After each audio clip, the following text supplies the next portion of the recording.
San Giorgio delle Pertiche, località Torre di Burri, qui incrociano le acque Vendura, Tergola e Tergolino. 700 metri più a valle arriva il Muson dei Sassi, domenica ad una potenza di 300 metri cubi al secondo, come il Bacchiglione in piena a Ponte degli Angeli a Vicenza. Negli anni 70 da Castelfranco ad arrivare nel Padovano ci impiegava 6 ore, domenica soltanto 2. Qui ovviamente è tracimato. E meno male che c'è l'idrovora in funzione da 4 anni e meno male che a Riese Pio X c'è il bacino di laminazione, dice Ernestino Prevedello, presidente del consorzio di bonifica Acque Risorgive, il più grande consorzio del Veneto, 100.000 ettari, 52 comuni serviti.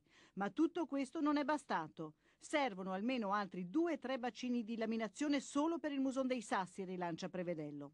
E pensare che quello di Caldogno a nord di Vicenza ancora non c'è, nonostante il disastro del 2010. Colpevoli anche gli agricoltori, denuncia Daniele Tognolo, presidente della Confederazione Italiana Agricoltori del Veneto.